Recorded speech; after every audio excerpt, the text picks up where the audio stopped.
কাশফুল বিশ্ববিখ্যাত পরিচালক সত্যজিৎ রায়ের পথের পাঁচালী সিনেমাটি কে না দেখেছেন। সেখানে অপু আর দুর্গা কাশফুলের বাগানের ভেতর দিয়ে দৌড়াচ্ছেন কয়লার ইঞ্জিনের ট্রেন দেখার জন্য। ট্রেনের ভেপু বাঁধছে আর ধোঁয়া উঠছে। প্রখ্যাত কথাসাহিত্যিক বিভূতিভূষণ বন্দ্যোপাধ্যায় যা কল্পনায় এঁকেছেন তাই সেলুলয়েডের পর্দায় আমাদের দেখালেন সত্যজিৎ রায়। আমাদের শৈশবে এই কাশফুল মানেই শারদীয় দুর্গাপূজা, আকাশের সাদা মেঘের ভেলা, নদীর ধারে কাশবনের মাতাল হাওয়ার ছন্দময় দোলাদুলি, এ এক অপার বিস্ময় প্রকৃতির সৌন্দর্যের। আমাদের দেশে এই 6 ঋতুর মধ্যে শরৎকাল একটু স্বতন্ত্র ও ভিন্ন মাত্রিক। যে ঋতুর স্পর্শে রয়েছে শুভ্রতার নির্মল নির্জন শিহরিত পুলক। মনটা কেমন যেন অন্যরকম হয়ে যায়, হৃদয়ে যেন স্পন্দিত হতে থাকে কোথায় পাবো তারে। সেই মনের মানুষের অদৃশ্য এক বন্ধনে জীবন যেন ছুটে যায় আকাশের ওপারের আকাশে। শূন্যতার অপার বিস্ময়ে হৃদয় পূর্ণ হয়ে ওঠে, শূন্যতার নিজস্ব ভাষা যেন খুঁজে পায় পূর্ণতার আবেগ। তবুও শিশিরের আবছায়ায় অবকুণ্ঠিত হয় নানা না পাওয়ার বেদনা। এই ঋতুতে জীবনের এক অন্য মাত্রার আবেগ তৈরি হয় দেহ মনে। কাশফুল যেন ফুল নয়, হৃদয়ে সোনালী অতীতের স্পর্শ। সেই স্পর্শ কাতরতায় মন হারিয়ে যায় নীল আকাশের মতো দূর বহু দূরে অনন্ত নক্ষত্রের সন্ধানে। তাই বিভিন্ন সময়ে কবি সাহিত্যিকগণ এই শরতের বর্ণনা করতে গিয়ে কখনো কাশফুল নিয়ে, আবার কখনো বা শরতের সাদা মেঘ নিয়ে কাব্য সাহিত্য রচনা করেছেন। শরৎকাল নিয়ে কথা বলতে গেলেই মনের অজান্তেই কবিগুরু রবীন্দ্রনাথ ঠাকুরের কবিতা অবলীলায় চলে আসে। আজিকে তোমার মধুর মূরতি, হেরিনু শরৎ প্রভাতে, হে মাত বঙ্গ শ্যামল অঙ্গ, ঝরিছে অনল শোভাতে। শরতের যে নান্দনিক রূপ ও মাধুর্য আছে সে উপলব্ধি আমরা দেখতে পাই বৈষ্ণব পদাবলীর মধ্যে কবি বিদ্যাপতির কণ্ঠে। তিনি রাধা বিরহের যে চিত্র অঙ্কন করেছেন তা শুনে প্রতিটি বিরহ কাতর হৃদয় হাহাকার করে ওঠে। এ সখী হামারি দুঃখের নাহি ওর, এ ভরা বাদর মাহ ভাদর, শূন্য মন্দির মোর। মূলত এখানে বিদ্যাপতি ভাদ্র মাসকে নিয়ে পদ রচনা করেছেন। অপরদিকে সংস্কৃত সাহিত্যের অন্যতম প্রধান কবি কালিদাস তার ঋতুসংহার কাব্যে শরৎকে নারী দেহের সঙ্গে যে বর্ণনা দিয়েছেন তা অসাধারণ। এই বর্ণনা শুনলে সকল পুরুষ হৃদয়ে কামভাব উদিত হবে। তিনি লিখেছেন, কাশফুলের মতো যার পরিধান, প্রফুল্ল পদ্মের মতো যার মুখ, উন্মুক্ত হাঁসের ডাকের মতো রমণীয় যার নুপুরের শব্দ, পাকা শালি ধানের মতো সুন্দর যার ক্ষীণ দেহলতা, অপরূপ যার আকৃতি, সেই নববধূর মতো শরৎকাল আসে। কবি কালিদাস তার মেঘদূত কাব্যগ্রন্থে উল্লেখ করেছেন পৌরাণিক এক গল্পগাথা, যেখানে মেঘকে তিনি দূত হিসেবে আখ্যা দেন। স্বর্গ থেকে পৃথিবীতে পতিত প্রেমিক যক্ষ তার প্রিয়ার বিরহে কাতর, তাই তিনি বর্ষার মেঘকে বার্তাবাহক হিসেবে প্রেমিকার কাছে পাঠান। বিরহী বর্ষা শেষে শরতের আগমনে তার মনোকাশেও প্রিয়া মিলনের আশায় চঞ্চল হয়ে ওঠে। তিনি বলেন, প্রিয়তম আমার, ওই চেয়ে দেখো নববধূর ন্যায় সুসজ্জিত শরৎকাল সমাগত। কবি নির্মলেন্দু গুণ শরতের কাশফুল নিয়ে যে কাব্য রচনা করেছেন তা সত্যি হৃদয় ভিন্ন মাত্রার এক অনুভূতি তৈরি করে।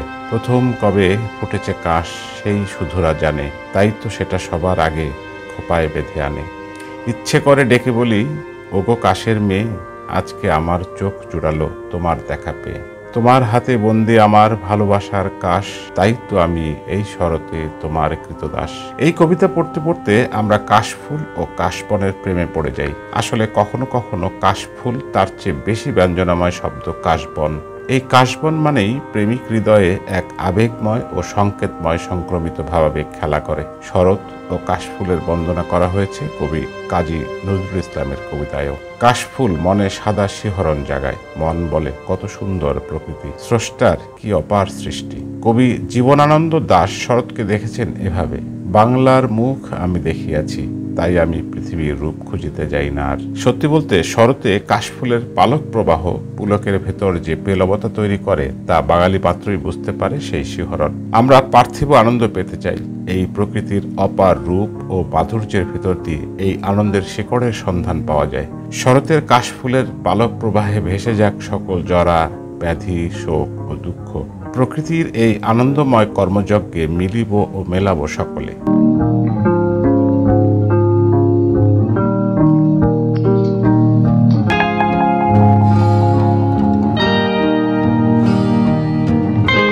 কাশফুল এক ধরনের বহুবর্ষজীবী ঘাস জাতীয় উদ্ভিদ। এর বৈজ্ঞানিক নাম স্যাকারাম স্পন্টেনিয়াম।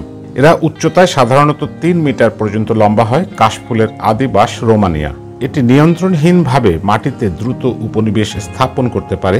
এর ফলে কোথাও কোথাও ফসলি জমি এবং চারণভূমিগুলিকেও এরা গ্রাস করে আক্রমণাত্মক প্রজাতিতে পরিণত হয়। কাশফুল মূলত ছন গোত্রীয় এক ধরনের ঘাস। নদীর ধার, জলাভূমি, চরাঞ্চল, শুকনো রুক্ষ এলাকা, পাহাড় কিংবা গ্রামের কোনো উঁচু জায়গায় কাশের ঝাড় বেড়ে ওঠে। তবে নদীর তীরেই এদের বেশি জন্মাতে দেখা যায়। এর কারণ হলো নদীর তীরে পলি মাটির আস্তর থাকে এবং এই মাটিতে কাশের মূল সহজে সম্প্রসারিত হতে পারে। শরৎ ঋতুতে সাদা ধবধবে কাশফুল ফোটে। বাংলাদেশের সব অঞ্চলেই কাশফুল দেখতে পাওয়া যায়। কাশফুল পালকের মতো নরম এবং রং ধবধবে সাদা। গাছটির চিরল পাতার দুই পাশ খুবই ধারালো।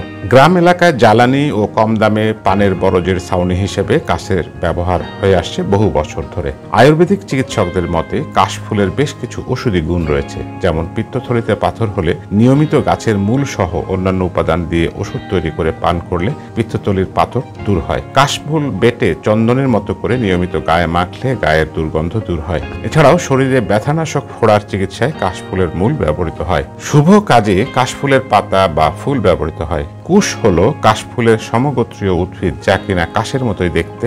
হিন্দু ধর্মাবলম্বীদের পবিত্র ধর্মগ্রন্থ পুরাণে কুশের স্থান শীর্ষে। সাহিত্যে কাশফুলের কথা এসছে নানাভাবে। রবীন্দ্রনাথ প্রাচীন গ্রন্থ কুশ জাতক কাহিনী অবলম্বন করে সাপমোচন নৃত্যনাট্য রচনা করেছেন। কাশফুল মনের কালিমা দূর করে, শুভ্রতা অর্থে ভয় দূর করে, শান্তির বার্তা বয়ে আনে। শুভ কাজে কাশফুলের পাতা বা ফুল ব্যবহার করা হয়। প্রাগৈতিহাসিক কাল থেকে বাংলাদেশ ও এর পার্শ্ববর্তী অঞ্চলে কাশফুল ছিল। কাশফুলের অন্য একটি প্রজাতির নাম কুশ। এরা দেখতে প্রায় কাশফুলের মতোই।